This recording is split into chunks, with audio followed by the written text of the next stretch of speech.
মামার বাড়ির গৃহপ্রবেশের দ্বিতীয় পর্বে তোমাদের সকলকে স্বাগত। আগের ভিডিওতে যেরকম বলেছিলাম যে এই ভিডিওতে তোমাদের সাথে আমার কাজের কিছু গ্লিমসেস শেয়ার করব, সেই অনুযায়ী চলে এসেছে। ফার্স্টেই দেখতে পাচ্ছ আমি যেদিন এসেছিলাম 2 দিন আগে, সেদিনই কিন্তু সন্ধেবেলা আমি মাপযোগ করা শুরু করে দিয়েছি, থালা, তারপর হাতের কাছে যা ছিল স্কেল, এগুলো নিয়ে। যেহেতু আমি এই কাজের সঙ্গে প্রফেশনালি যুক্ত নই, তাই আমার কিন্তু এক্ষেত্রে এক্সপিরিয়েন্সও একটু কম আছে। মানে বলতে পারো এই কাজটা আমার তৃতীয় কাজ ফ্লোর পেন্টিংয়ের উপরে।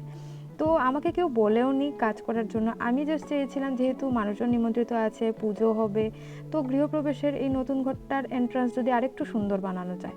আচ্ছা, এরা হচ্ছে আমার কাজিন। আমি আসার পর থেকে যত ঘন্টা কাজ করেছি পালা করে, সবাই আমাকে সাপোর্ট করেছে, বসেছিল আমার পাশে, গল্প করছিল, আমি বোর হলে এন্টারটেন করছিল, খিদে পেলে স্ন্যাক্স এনে দিচ্ছিল। তাই মনে হলো ক্যামেরা ঘুরিয়ে ওদের অবদানটাও একটু দেখিয়ে দিই। এবার বলি, আমি কাজ করেছি ফেভিক্রাইলের অ্যাক্রাইলিক পেন্ট দিয়ে, এবং আমার মনে হচ্ছিল যে কেন আমি এটা চুজ করলাম। আমার মনে হচ্ছিল টাইলসের উপরে এটা টেকসই হবে না, এবং হয়ও নি শেষ অবধি। আমি পরের ভিডিওতে এটার গ্লিমস শেয়ার করব।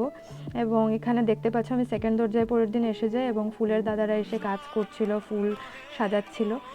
সে হচ্ছে সায়ন, এবং ও আমার আরেকজন কাজিন, আমার মেজো মামার বড় ছেলে। ও কিন্তু ভীষণ ভালো আর্ট করে, এবং সময়ের স্বল্পতার কারণে আমি ওকেও বসিয়ে দিয়েছিলাম কাজে। দেখা হচ্ছে পরের ভিডিওতে। Till then, tata.